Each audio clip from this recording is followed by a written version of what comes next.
keys, you want to make sure you wear eye protection.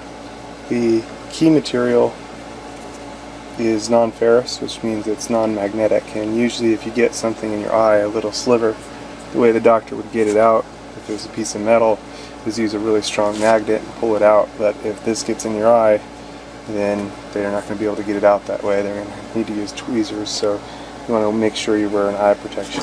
Down here, when you put this in, what you want to do is have some tension on this guide here. This is the guide that's going to line up our keys evenly. So you're going to pull this over and tighten your key down in. You don't want to over tighten this, you just want to tighten it tight enough. So now you can see we've got a bit of tension on the guide, and we'll line up our new key on the cutter side.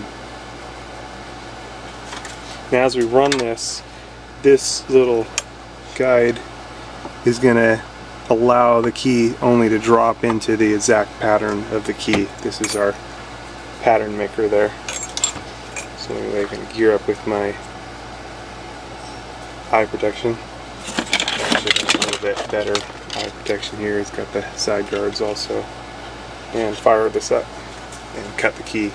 And you can do smooth and a back motion and a forward motion, and back motion.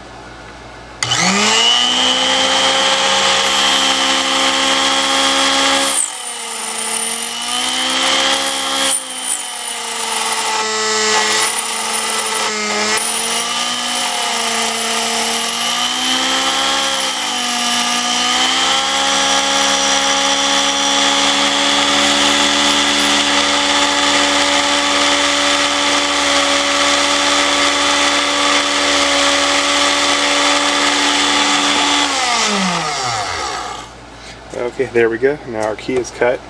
If you have a wire brush, that's a good idea to brush any little pieces off of the key. I'm just going to be using a rag to make sure I pulled everything off of there. And go ahead and test my new key in my lock here. That works great.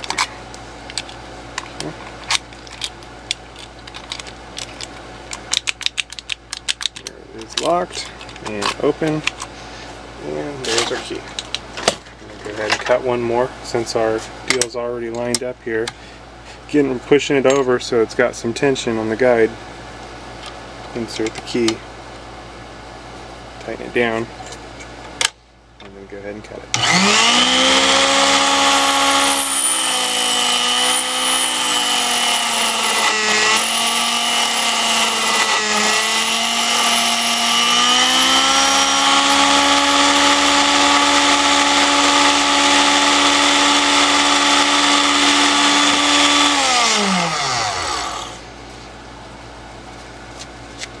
I'm going to wipe it all off.